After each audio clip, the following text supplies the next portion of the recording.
Yo, what is good everyone? My name is Damien, also known as QB. How's everyone going today? And if you guys don't know, this is actually day 10 of my hard 50. Yes, we're 10 days into this and I couldn't be more happy over how everything is going. If you guys haven't known by now, I'm streaming, uploading a TikTok and YouTube video every single day for 50 days straight. We are on day 10, let's get it. As always, if you're new around here, make sure to leave a like and subscribe, it would mean the world to me. But without further ado, let's get into today's video. Are people forgetting how good the New York Knicks actually are? Their record doesn't quite indicate how dominant they can be, but once this team is going, they're quite literally unstoppable, and especially on the offensive end. With guys like Jalen Brunson still doing what he does, and obviously having Anthony Towns, he's literally having one of his best ever seasons so far, and it's pretty much going unseen because their record isn't as great as what it should be. They're currently sitting at 27 wins and 15 losses. Everyone would say to me, well, I guess it's still 12 games over 500, right? Yes, you're right, but this team should be a lot better than what they are right now. And there's a lot of contributing factors in what's causing them for not being this great. So we're going to dive into all these details right now. The New York Knicks offense for starters. They're 6th in the entire association on points per game at 117.4. Yes, 117 points per game is only 6th in the entire league. That's just mental. But shooting the ball inside the arc, their play is definitely no limitations. They're actually 3rd in the entire association at 49.6%, just shy of 15% inside the arc. And they're 6th in the entire association in 3-point percentage as well. Currently sitting at 37.7, just under 38% from the 3-point line. And there's actually some certain players that are bringing that down. So if their players could just be more consistent and hit a lot of shots, I don't see why they couldn't be in the top 3 in 3-pointer percentage come the end of the season. They're 3rd in the entire league in free throws. Obviously, Anthony Towns gets the line a lot. He is a great center, free throw shooter. And you got guys like Josh Hart, Jalen Brunson especially as well. He's a great free throw shooter. The top 10 in assists, just barely, in 27 assists per game. But I do have a lot of heavy ISO players that actually, it goes pretty unheard of, the fact knowing that the Knicks actually have a lot of ISO players. But we'll dive into that once that comes around. They're currently the 3rd team in the NBA to have the least amount of turnovers per game, currently sitting at just under 13 per game. Well, I wouldn't say just under, it's a healthy 12.3, but the Oklahoma City Thunder and the Boston Celtics run in front of them, which coincidentally, those teams are the favorites to make the NBA Finals this season. But this is where that not much people actually take notice, is the New York Knicks defense actually isn't that great, considering having one of the 2 best wing defenders in the entire league, and maybe 2 of the best wing defenders we've ever seen in this game. They're pretty good at holding their opponents. They're 9th in the entire league for having their opponents score less points per game, only averaging 111 points. That means any team that's coming up against the New York Knicks are only averaging 111 points per game, compared to the 117.3. So that's why they have the 12 game over 500. So you kind of understand where that balance comes from.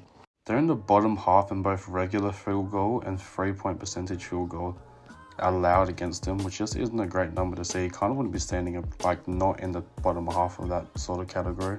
And surprisingly enough, they don't actually have much rim protection. They only average 3.5 blocks per game as a team. Wemby averages that more just himself. They're 25th in the association in steals per game as well, currently sitting at 7.4. And 22nd in rebounding. I just have to come out here and say right quick, Jericho Sims is such a great center. He's athletic and he's really mobile, and I guess he can just move around great for someone his size.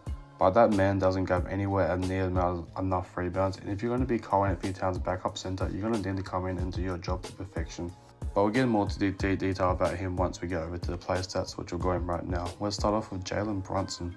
He's averaging a cool 24 points, 3 rebounds, 7.5 assists per contest. He just keeps doing his thing. He just keeps blossoming into more and more of a superstar. He's shooting 48.7% inside the arc and just below 40% outside the arc. He actually isn't a great 3-point shooter, but can you imagine once he develops that part of his game more and more, because he's just getting better and better in every single category, and he just seems to keep doing what he's doing for this New York Knicks team to have even a shot at making a run to the NBA Finals. And then you got Anthony Towns, 24 points, 14 rebounds, just under 4 assists per game. Yes, the 13.9 rebounds per game is the 2nd highest in the entire league, just trailing a few decimal points behind Domantas Sabonis. Shooting a sweet 55% straight from inside the arc and 44% from the 3-point line. I mean effort, you might as well say 45. It's 44.9, so 45% from the 3-point line Anthony Towns has been great this season, but I want to get more into the surrounding pieces, which is causing them to maybe not be as great as what they could be. Obviously, I'm going to discharge Josh Hart. That man plays the heart, his definition of a player, playing with his heart on his sleeve. He's averaging a cool 14 points, which is actually a career high so far with 7 rebounds. And yes, I've talked about this before, but Tom Thibodeau actually loves playing his players. He averages the second most minutes in the entire association, so you already know he's going to get a bucket whenever he needs to. I'm not trying to take any bashes at these guys, but Mikal Bridges has also been awesome. I mean, everyone on this team has been great, but they have some games like Mikal Bridges where they just disappear and don't even score a single stat some nights. It's just crazy. I guess Thibodeau's plan is just kind of not to play, the same role players, their specific role every single game in and game out.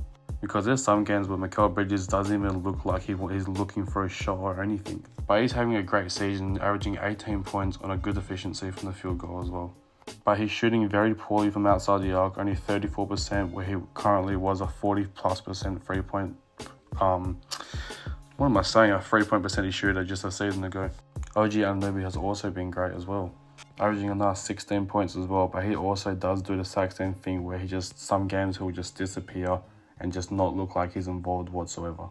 I'm not sure if that's just Tom Thibodeau just trying to run a Jalen/Karl Anthony Towns show, but it's just incredible sometimes how these guys are just always, not always, but they're sometimes disappearing, knowing how good of players and especially defenders they are. If Thibodeau can use these guys right, I don't see why there isn't a world where they both make an all-defensive team. Then you have guys like Miles McBride and Cameron Payne who's just coming off the bench and just doing their thing, averaging 9 points and 7 points so far this season. And I guess for now, when Thibodeau actually ever wants to play him, Jericho Sims is technically the backup center at the moment for Karl Anthony Towns, since Mitch Robinson is obviously still injured and is hoping to get back within the next couple of weeks. But oh boy, as I said earlier on, he has a 40-inch vertical and he's so athletic, but sometimes it just looks like he struggles to get rebounds.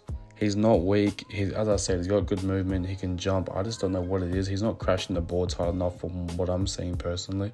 That was a perfect example of it right there on that screen you're seeing from Paul George to Kelly Oubre. He just completely gave up in the play and didn't even backpedal or anything. Kind of just froze and just let the play happen. If you're playing a backup center with Karl Anthony Towns, who's arguably one of the best, well, probably the best, greatest big man shooter of all time, you just have to come in for 10 to 15 minutes per game whenever Thibodeau wants to play you.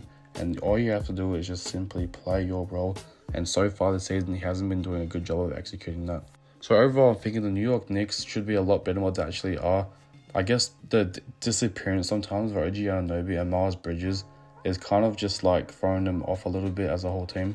But this team's so talented oriented that I don't see why they couldn't make a run to the NBA Finals. We are still before All-Star break, so it's still very hard to pinpoint who's doing this, who's doing what, you know what I'm saying? But the Knicks are definitely going to be making a run to that finals, and I wouldn't be surprised if they even make it all the way. We just have to see what happens, because they're going to have to verse the Bucks eventually, right? I feel like the Bucks have the number quite a bit, and obviously the defending champions in Boston Celtics. So this is a really hard one. Knicks fans, NBA fans, basketball fans, let me know what you guys think about this video, or why the Knicks are struggling and what can they do to make it better. This has been your boy QB. I appreciate all love and support so much. This is day 10 of the Hard 50. Let's get it.